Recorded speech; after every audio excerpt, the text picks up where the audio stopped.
The late autumn of 1882 clung to the northern Arizona territory like a second skin. It was a dry, brittle skin, cracked and leathery from a lack of rain, and it held a silence that was more a weight than an absence of sound.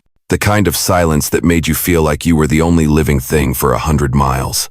I stood on the porch of my cabin, the tin cup of coffee in my hand, a small point of warmth against the chill that had been sinking in since midday. The other hand rested on the butt of my old Henry rifle, which leaned against the doorframe, a habit so ingrained it was like a part of my own body. My eyes scanned the fence line, a thin, crooked scar against the darkening flats.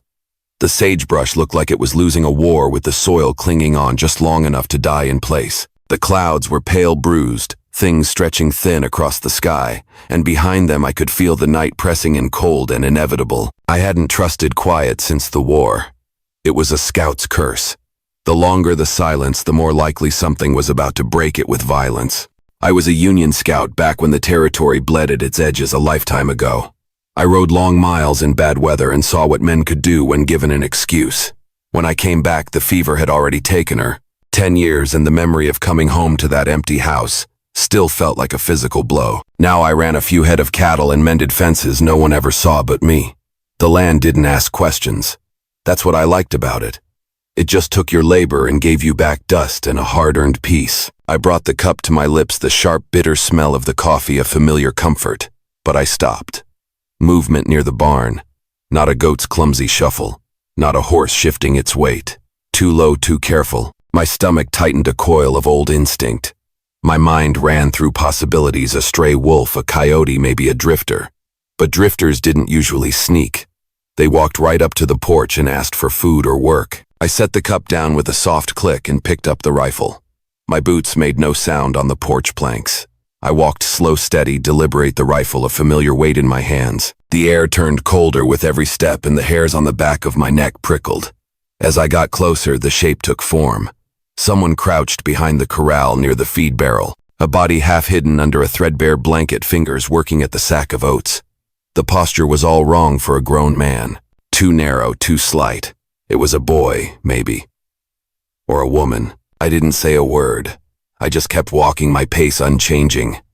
The figure bolted. She didn't make it far. I lunged and caught her by the shoulder, dragging her down in the dirt. She landed hard, her elbow scraping against rock, the dry earth hitting her shoulder with a thud. She grunted a sharp intake of breath, but she didn't cry out. That was the first thing that struck me, the refusal to make a sound of pain.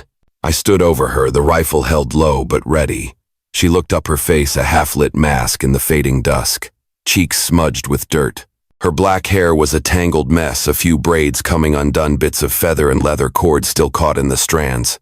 Her chest rose and fell fast and sharp. The neckline of her dress-torn deerskin hung crooked, slipping off one shoulder. I could see the fresh bruises mottling her upper arm and ribs. One moccasin was falling apart at the seam. Apache. I saw the telltale signs, the cut of her dress, the braid work, the quiet, fierce defiance in her eyes. She didn't try to run again. She didn't plead. She just looked up at me, jaw set, tight eyes locked on mine. Her hands twitched in the dirt like they couldn't decide whether to reach out or brace for a blow. Seconds passed, stretched tight by my breath and her desperate stillness. My mind raced, weighing the odds, the danger, the simple truth of what I was seeing. Her lips parted. I thought she would say nothing, but then her voice cracked through the tension. "Have mercy," she whispered. I didn't blink. The words hung there thin as the twilight. "Please." Her voice was hoarse now, her throat dry with thirst. "If you will forgive me, I can be your wife." The words didn't make full sense at first. Not to my mind. They felt out of place, like a piece of a story I wasn't being told. She looked away as soon as she said it, ashamed or maybe bracing for a blow. But I didn't give her one. I just studied her, my face a mask of stone. But inside something shifted. Not pity. Not exactly. It was a memory of desperation. A different shape of it, but the same weight. A raw, naked fight for your life desperation. She was young. Maybe 20. Hungry, dirty, worn down, but not broken. Not yet. I lowered the rifle slowly. The action was deliberate, a conscious choice to pull my finger from the trigger guard. She stayed where she was, watching me from the ground, her eyes wide with a fragile hope I hadn't seen in a long time. I didn't offer her my hand. I just jerked my chin toward the barn. "Go on," I said, my voice flat and low. She didn't move at first. Then cautiously she rose. She favored her left leg, a subtle limp I hadn't noticed before. Her arm wrapped around her stomach as she followed me. Her breathing was still tight, her body coiled with a tension that was almost palpable. She didn't speak again. Inside the barn, the goats stirred their bells, jingling softly. The horses didn't. The light was low, just enough from the lantern near the tack wall to cast long dancing shadows. I walked to the far stall, grabbed a horse blanket, and dropped it near a pile of hay. I didn't say anything else. She looked at the blanket, then at me, her eyes searching for a sign. A command, a warning, something. I turned and left. The barn door stayed open behind me. Back on the porch, I sat again. The cold had finally sunk into my bones. My jaw worked tight, a muscle in my cheek twitching with a nervous energy I hadn't felt in years. I stared out over the land. Nothing moved now. The wind had gone quiet. I wasn't sure what the hell I'd just done. I didn't know her name. Didn't know if she was lying. Didn't care for now. She hadn't begged. She'd offered herself like a trade, like something to be bartered. But I wasn't the kind of man to take that. Not like that. Not anymore. She was cold, alone. Something had happened to her. I didn't know what, but I'd seen enough pain in my life to know when someone had nowhere left to go. She could have food. She could have a place out of the wind. That's all for now. In the barn, she lay quiet among the animals. I could hear the straw shift once, then go still. I stared out into the dark until the stars came one by one like small punctures in the night. She hadn't stolen anything. Not yet. But something had already been taken from her. And for tonight, that was reason enough to let her stay. Sleep didn't come easy that night. The memory of her haunted me, a quiet presence in the next building over. I kept picturing her curled under that blanket, her hands twitching in the dirt. Her words replayed in my head, a desperate, broken plea. "I can make you a dad." The phrase was so out of place, so jarring, that it broke through my carefully constructed walls of solitude. It was the last thing I'd ever expected, to hear a desperate offer of life from a woman who seemed to be half a step from death. I rose before first light, the cold, a sharp shock to my senses. Frost layered the ground, and the air was so still it felt brittle. I stood at the pump behind the house, working the handle in silence. The water came slow this time of year, cold and biting. But I splashed it on my face anyway. A jolt of pain that cleared my head. I wiped my hands dry on my trouser legs and walked toward the barn. My boots crunched on the frozen earth, each step an announcement. I pulled the door open and stepped inside. The horses turned their heads, their ears flicking. The goats stirred but didn't spook. In the back stall where I'd left the old blanket, she was sitting upright against the wood wall. Her knees were pulled to her chest. Her hair was messier now, a few feathers fallen. The leather strap of her dress had slipped off her shoulder again, but she didn't move to fix it. Her eyes were wide but tired. She looked like she hadn't slept either. She watched me with a cautious stillness, her arms wrapped around her legs. Her body was a coiled spring, ready to tense at the slightest provocation. I took a few steps forward, the straw rustling under my boots. She tensed, but her body didn't shift an inch. "You hungry?" I asked. My voice felt loud in the quiet barn. She didn't answer. She just looked at me, a silent question in her eyes. I stared for a moment, then turned and walked out. Back in the house, I set a skillet over the fire and cracked 2 eggs. I sliced a bit of leftover salt pork and let it sizzle, the smell of grease and meat filling the cabin. It wasn't much, but it would hold her. I added 2 pieces of yesterday's dried biscuit from the tin, softened them with the grease, and scraped it all onto a tin plate. When I brought it back to the barn, she hadn't moved. She was exactly where I'd left her, a statue of quiet endurance. I crouched a few feet away, set the plate down in the straw between us, and straightened up without speaking. The food sat there, a simple offering, a test. Still, she didn't move. I turned to go, but paused. The quiet felt wrong, incomplete. "What's your name?" I asked over my shoulder. Her voice came low and slow, like the water from the pump. "Kestrel." I nodded once. Said nothing more. By the time I was halfway back to the porch, I saw her hand reach for the plate. She was eating. I didn't look back. I went back to my chores, my mind a whirl of confusion. I'd never had a guest here. I'd never wanted one. But there she was, a ghost in my barn, slowly, carefully eating the food I had made. That afternoon, I worked the fence line to the south. The north had held through the last wind, but the south slats were starting to loosen from the cold. The work kept my hands moving, which was better than letting my mind wander. I had meant to keep her. I didn't know what the hell I was doing, but I hadn't kicked her out. That was a fact. By sundown, I came back to the house, my boots dragging a fine line of dust behind me. The barn door was shut, but the latch wasn't tight.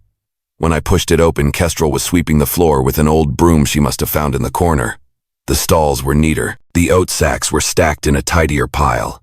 My tools were hanging in a cleaner row on the nails. She didn't look at me, just kept sweeping a rhythmic, purposeful motion. She wasn't just a guest. She was working. "You're not the first to pass through," I said, my voice level. "Most steal and keep going." She paused, the broom still in her hands. "I didn't take anything." "I know." She turned, met my eyes. The fire of the day's setting sun caught in them. "You going to send me away now?" I didn't answer right away. I didn't know yet. The truth was, a part of me felt like I should. It was the sensible thing to do. She was a woman alone and Apache. This was a bad country for all three of those things. But another part of me, a small, stubborn part, was rooted to the spot. "I didn't do nothing wrong," she said, her voice harder than before, her chin lifted in defiance. I studied her face. Dirt streaked across one cheek, a cut healing under her right eye. Her dress was too thin, torn, and revealing for a cold night like this. But she didn't shrink from me. She didn't try to cover herself. She was a woman who had faced much worse than me and my judgment. "You said you can make a man a dad," I said, finally, the words.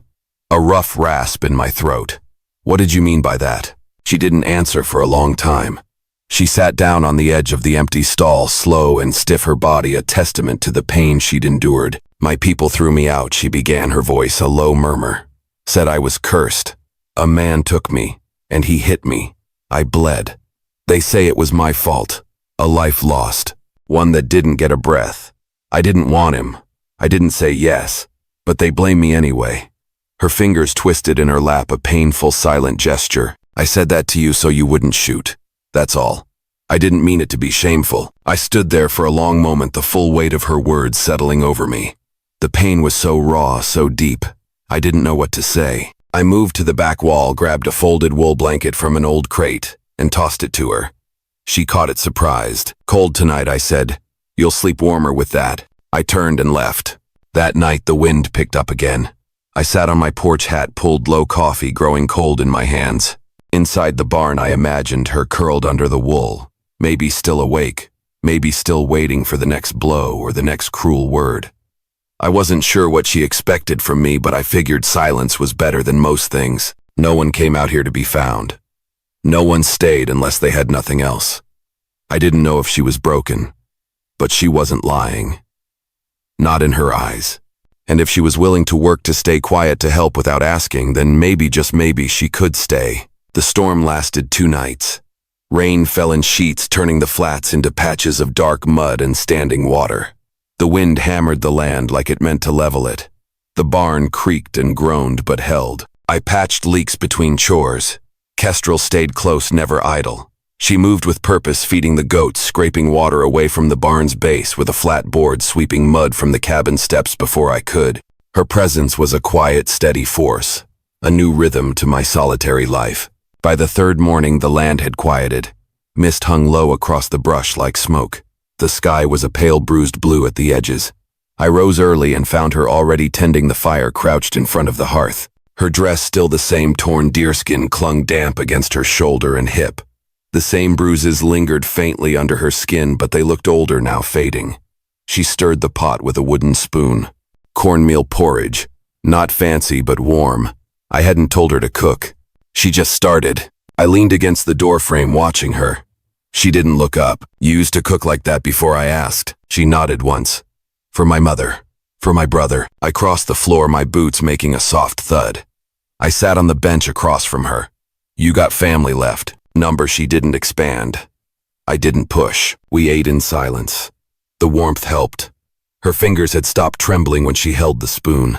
Her eyes stayed low but calm. After breakfast, I handed her my old slicker. The sleeves were too long, the shoulders wide, but she took it without question and followed me out to the paddock. The horses needed walking. One had a limp I hadn't noticed before. Together we moved the animals to drier ground and checked hooves. I showed her how to clean a stone from under a gelding's foot. She didn't flinch, didn't fuss.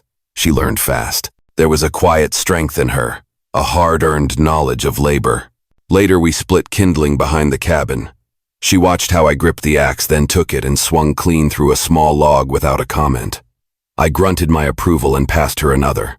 We were working side by side when it happened. A bird called overhead sudden and sharp, and Kestrel ducked low, her hands snapping up in front of her face, her body tightening all at once like she'd been struck. My heart hammered against my ribs. I froze.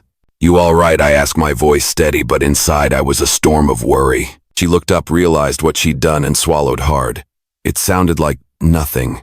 Her voice trailed off. I waited. She stood up straight, wiping her hands on her thighs. Never mind. But the look in her eyes didn't match her words. She was still back in some other place. I didn't press, just nodded, the memory of her bruises burning in my mind. By dusk, we were inside again. The air had turned colder. I lit the fire, fed it more wood than usual. Kestrel sat on the floor, her back against the wall, wrapped in the wool blanket. Her hair was loose now, falling over one shoulder. The firelight hit her face and made her look younger, tired but softer. She watched me sketch. I hadn't meant for her to see it. I hadn't drawn with anyone else in the room in years, but she didn't interrupt, just leaned closer, slow, until she could see the page clearly. It was a woman's face this time, slim-angled, unfinished. "Who is she?" she asked quietly. I hesitated. My hand stopped moving. "My wife," I said. "Used to be."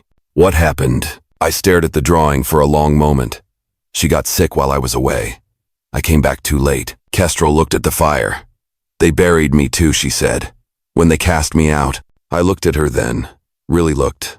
She wasn't offering pity. She wasn't asking for mine. She was just telling me a fact.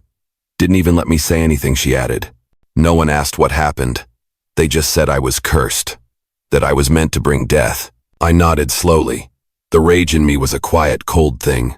The injustice of it all. "You're not cursed," I said, my voice low. "I know that now." She reached over, touched the side of my hand. Not a grip, not a demand, just her fingers against mine, warm and still. I didn't pull away. Later, as night fell fully, she climbed into the cot. I lay on the bed. The fire popped, casting brief shadows against the walls, and for the first time since she arrived, I heard her voice in the dark, soft and clear. "Thank you for not being like the others." I didn't answer, but the silence between us meant something different now, and she knew it. The mornings came colder now. Frost layered the fence rails, and the water at the edge of the trough iced over before noon. I rose before first light, fed the stove with pine knots, and boiled coffee in silence. The days had settled into a rhythm I hadn't expected, and for the first time in years there was movement in my house that wasn't just my own. Kestrel moved quietly but with purpose. She began wearing an old flannel shirt of mine over her deerskin dress. The sleeves were rolled and pinned at the elbows. It hung off her frame, but it gave her warmth. Her dress underneath was still torn across the neckline and side seam. She hadn't asked for a new one, hadn't complained. The rips didn't seem to shame her anymore. She didn't try to hide what was already known. That morning we worked shoulder to shoulder, stacking dry wood inside the lean-to. She handed me logs and I placed them neat in tight building rows. At one point our hands brushed knuckles, meeting in the transfer of a cedar split. Neither of us moved for a second. She didn't flinch. I didn't pull away. It was the longest touch we'd shared, and it passed like nothing was said, but it stayed in the air. Later I set to cleaning one of the rifles. I sat on the porch bench, the barrel in my lap, a cloth in my hand. Kestrel came out and watched me for a while without interrupting. "You ever fire one?" I asked, not looking up. She nodded. "My brother taught me when we were younger." I set the cloth aside and reached for the other rifle, a shorter Winchester I hadn't used in some time. I checked the chamber, wiped the metal, and held it out. "Show me." She stepped forward, took it, checked the action, and tested the weight. Her stance was solid. Her grip was practiced. She aimed once toward the hills, careful not to pull the trigger. "You weren't lying," I said. "I don't lie," she replied. I nodded. "Tomorrow I'll take you further out, show you the rim trail. You need to know the land if you're going to stay." She looked up at me, quiet for a moment. "I want to stay," she said plainly. "If that's allowed." "It is." That night we sat close by the hearth. The fire burned steady. Kestrel had washed her hair in the rain barrel earlier that day, and now it hung loose down her back, drying in the warmth. She wore only the flannel shirt now, her deerskin dress hanging over the back of a chair to dry. The shirt covered her to her thighs, but nothing more. She didn't seem uncomfortable. Neither did I. I poured her a cup of coffee. She took it with both hands, her fingers brushing mine again, this time on purpose. Her touch lingered. My heart, a thing I thought had been long and used up, tightened with a sudden feeling behind my ribs. She set the cup down after a sip, turned to me. "You ever think about having a child?" I hesitated. "Years ago, maybe. You said you lost your wife." "I did. She wanted children. We never got the chance." Kestrel was quiet for a long moment. Then her voice low and steady, she said, "I want to give that to someone. To you. If you'll take it." I turned my head slowly, meeting her gaze. There was no plea in her face, no fear, just a steady openness I hadn't seen in her before. I didn't answer. Instead, I reached out, laid a rough palm against her cheek. She leaned into it, her eyes closing, her breath, caught not from fear but something else. When she opened her eyes again, I kissed her. It wasn't hard, wasn't rushed, just firm, certain. She returned it slowly, her hands resting on my chest, the firelight glowing behind her. When we parted, she didn't move away. Instead, she said, barely a whisper, "Don't send me back out there. I don't care what people said about me. This feels real." I looked at her for a long time. "You're not going anywhere," I said, and I meant it. That night, she didn't return to the cot. She lay beside me in my bed, facing me in the dark. I didn't touch her beyond her hand held tight in mine. She didn't ask for more. Neither of us needed words. For the first time in a long time, I let myself fall asleep with someone breathing beside me. And Kestrel, exiled, bruised, discarded, slept without fear. We found each other by accident, but neither of us wanted to let go. The wind had calmed by morning, and the first thin crust of snow traced the ridges and shaded gullies beyond the ranch. It wasn't heavy, just enough to paint the land in patches of white, reminding us both that winter wasn't waiting anymore. Inside the cabin, it was warm. The fire had burned all night. I opened my eyes to the slow creak of the wood expanding with heat. Kestrel lay beside me, curled on her side, her hair across her shoulder, the sleeve of my flannel shirt hanging loose at the wrist. Her eyes were closed, her breathing steady. For a moment, I didn't move. I hadn't woken next to someone in over a decade. She stirred, then opened her eyes slowly. She didn't flinch, just blinked once, as if checking the moment was real. "Morning," she said quietly. I nodded. "You sleep?" "Yes." I watched her another beat before sitting up and swinging my legs over the edge of the bed. The weight of her presence still lingered beside me, warm on the blankets. I stoked the fire, set the kettle on, and started frying eggs and a few strips of salt pork. She pulled the shirt tighter around herself and came to help barefoot on the wooden floor. Our routine was different now. She didn't return to the cot. Her few belongings, the blanket, the comb, stayed in the corner of the cabin. She used my comb. She laid her dress near the fire to warm before stepping into it again. And when we spoke, it was less about chores, more about things that had nothing to do with surviving. We ate breakfast, facing the window, watching snow fall in lazy threads over the yard. "How far is the nearest town?" she asked. "Cottonwoods is about 4 days. Bitter Hollows is closer. 2 if the weather's good." "You go often?" "Number." "Why not?" I chewed a bite of biscuit. Nothing I need from them. She seemed to accept that, but I knew what she was really asking. "Are you worried someone will come looking for me?" she asked. I looked over at her. Her eyes were steady, but her voice had thinned. "No one's come this far for anything in years," I said. "They didn't care when you were out there. They sure as hell won't care now." That seemed to settle something in her. She didn't ask again. Later that day, I took her out past the ridge trail as I had promised. Snow crunched beneath our boots as we walked. I carried both rifles, handing her one once we were out of sight from the cabin. "You see those rock outcroppings?" I said, pointing across the flats. "You follow those east, you'll hit the old creek line. That's where I used to run trap lines." She scanned the land, committing it to memory. I showed her a stand of trees where we could cut wood if we ran low. A spring that stayed open most winters. A cave half sheltered by stone where I kept emergency stores. "You're showing me how to live here alone," she said. A trace of sadness in her voice. "No," I said, my voice rougher than I intended. "I'm showing you how to stay if something happens to me." Her breath caught at that. She didn't respond. On the way back, we walked closer, not touching, but close enough. Our shoulders brushed now and then. When we returned to the cabin, her hand caught mine at the door. "You don't owe me anything," she said. I turned to her. "I know, but I want to be yours if you'll take me." She didn't look away when she said it. I stepped forward, took her face gently in both hands. My thumbs rested against her cheekbones, and I bent my head, kissing her slow, deeper than before. Not just warmth or comfort, but something solid, something I hadn't felt since I was a young man. She pressed against me, her arms wrapping around my waist, and for the first time there was no hesitation in either of us. Inside, the fire was still glowing when we shut the door behind us. I helped her out of the shirt. She didn't hide the bruises that were still healing, nor the curve of her body now bared. Her breath was shallow, but not from fear. When I undressed, it wasn't hurried. It was careful. My body was marked, scarred from old wounds, a jagged line over my hip, another across my shoulder. She touched them like she was reading a map, and I let her. We lay down on the bed together, skin to skin under the heavy quilt. She guided my hand to her belly. Her voice broke softly against my throat. I want to make something new with you, not because I'm afraid, because I choose it. I nodded, my voice low. You already have. We didn't speak much after that. Just moved slow together, quiet and sure.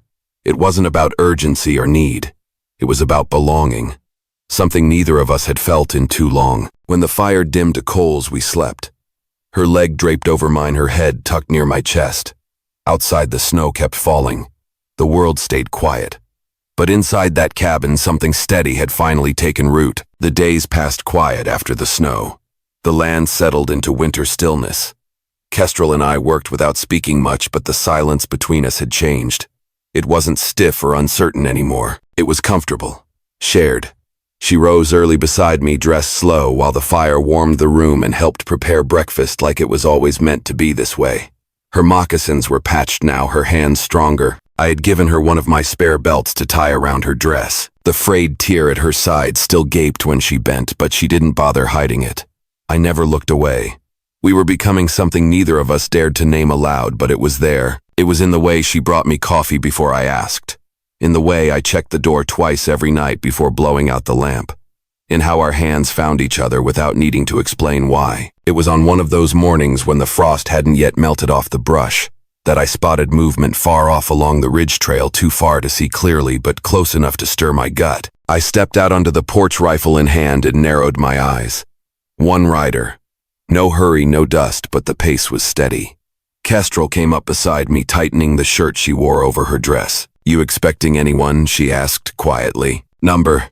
She looked at the rider, then at my grip tightening around the rifle. You want me to go inside? I shook my head. You stay right here. We waited in silence as the horse picked its way across the rise. It was a bay, worn and narrow-hipped. The man riding it looked older, his coat dragging behind the saddle, his hat pulled low. He stopped a few yards shy of the gate, raised one hand, then climbed down slow. No visible weapon, but I didn't relax. The man spoke first. Didn't mean to startle you. Name's Finch. I trapped north of here. Been passing this way since before the war. I didn't lower the rifle, but I gave a nod. You're a long way out for a casual visit. Finch smiled, but it didn't reach his eyes. Ain't casual.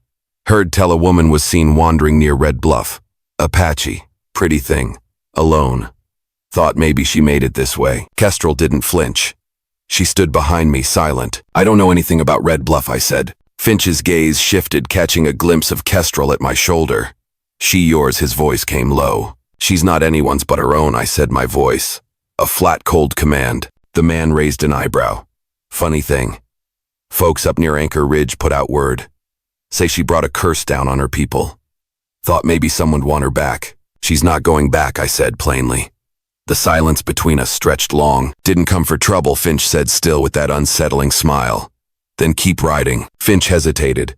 His eyes lingered too long on Kestrel, but then he mounted back up, pulled the reins, and turned the horse. He didn't look back. We watched him disappear behind the rocks. I didn't move until the dust had settled.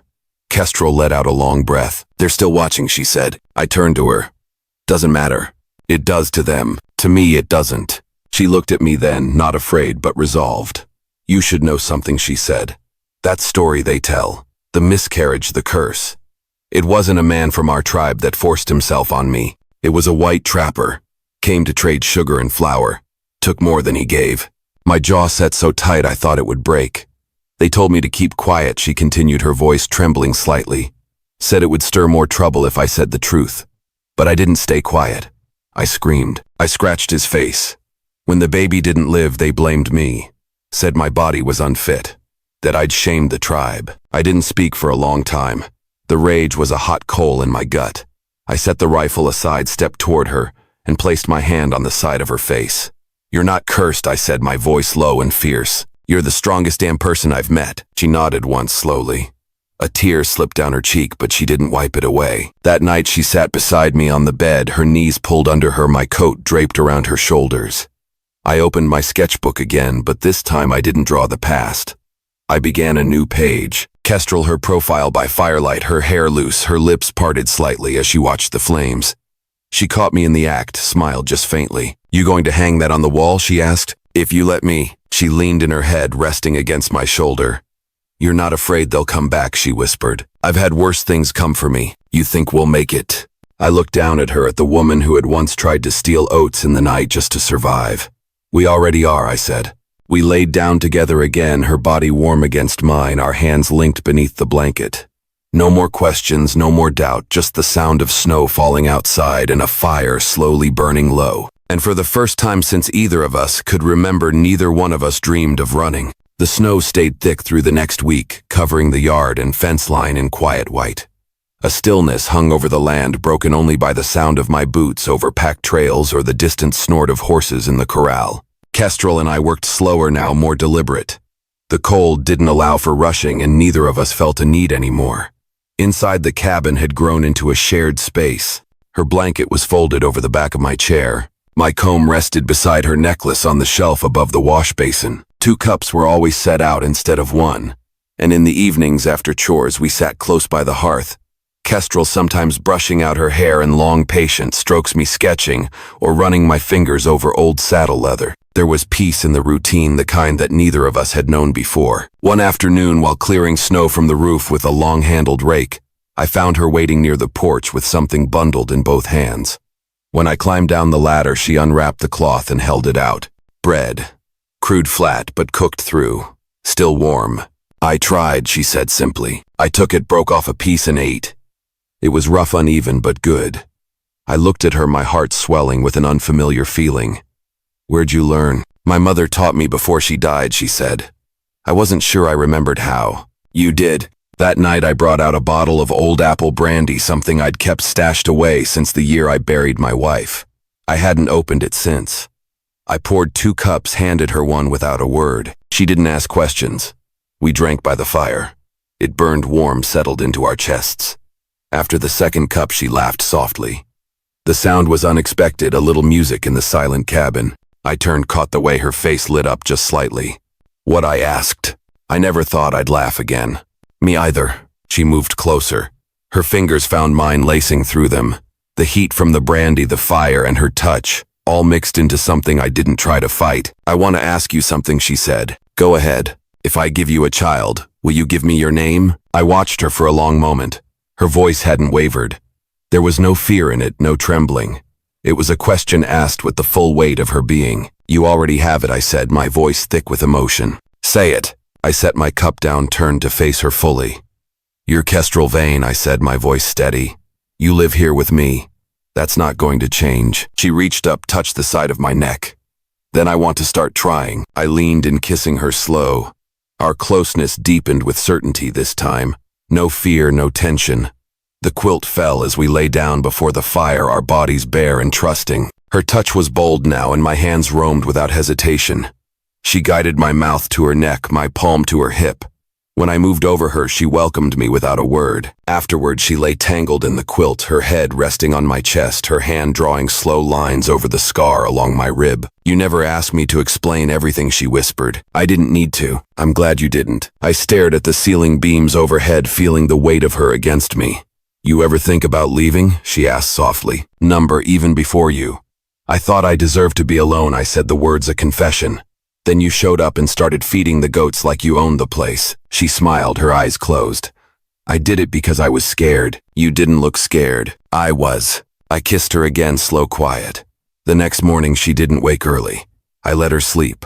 Her body curled under the quilt, her bare shoulder exposed to the light. I stepped outside and fed the animals, then walked to the edge of the ridge trail, rifle over my shoulder. No riders, no signs. When I returned, Kestrel stood barefoot on the porch, wrapped in a shirt again, a steaming tin cup in her hands. Thought I'd lost you, she said, half serious. I ain't going anywhere. She nodded, her eyes warm. Later that day, while sweeping the cabin floor, she paused and pressed a hand low to her stomach. Not with pain, just a quiet gesture. She looked down, thoughtful. I noticed. She didn't say anything. Neither did I, but it was beginning. The last of the snow melted slow, trickling into dry creases along the slope. By early spring, the sagebrush stirred with new green and the horses shed their coats in dusty clumps against the fence rails. I leaned against a post, my arms crossed, watching Kestrel as she knelt in the dirt near the porch, planting beans in the soft ground. Her movements were calm, focused. She'd woven her hair back with leather cord, and she wore a shirt again, unbuttoned halfway, her dress loosened around her waist. One hand lingered often over the slight rise of her stomach. She hadn't said it yet, not aloud, but I knew. That morning before sunrise, I felt her shift closer in bed. Her breath shallow, her hands rested low. When I laid my palm over her belly, she didn't move it away. Now watching her work, I saw it clear. Her body moved differently, protectively slower. Her face was softer. There was more food missing from the pantry. And when I brought her coffee, she took it with a grateful smile, then leaned her head briefly against my side before drinking. Kestrel was carrying life. My life. I walked down the porch steps, my boots crunching softly in the dirt, and crouched beside her. "You shouldn't be out here bending like that," I said. "I'm pregnant, not broken." I smirked faintly. "You're still too stubborn." She brushed her hair from her face, then leaned against my shoulder. "You're the one who let a woman sleep in your barn after she tried to steal your food. You're the one who offered a child to get out of trouble." We both chuckled, quiet, knowing. I reached into my coat and pulled something from my pocket. A silver ring, simple and worn. I held it out. No speech, no ceremony, just the gesture. Kestrel stared at it, blinking. "You want this?" I asked. "Yes," she said, steady. "I do." I slid it on her finger, and she kissed me right there, dirt still on her hands, her face warm with sunlight. The next days passed with small changes. I built a rocking chair for the porch. She made curtains from old flannel. She started stitching baby clothes by hand, sitting near the fire in the evenings. I cleared a patch of land behind the barn. I said it was for corn, but we both knew I was making room for the life ahead. No riders came, no one from her past, no one from mine. We were left alone, just as we hoped. One late afternoon, Kestrel walked from the spring with a basket of wild greens. As she stepped onto the porch, she paused, her hand resting on her back. I noticed, stood up quickly. "You all right?" She nodded. He kicked. I froze. "Wanna feel?" She took my hand, placed it low. It took a moment, but then I felt it. Just a nudge, faint but certain. My throat tightened. I looked up at her. "Guess he's real," then I muttered. "So are we."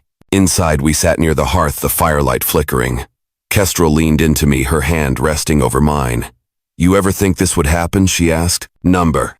Wakeadut. I looked down at her, the woman who had once stood trembling in my barn, bruised and near-starved, offering what she thought was her only worth. Now she sat beside me, carrying my child, wearing my ring, her eyes calm, her body strong. "I'd regret everything if it hadn't led to you," I said.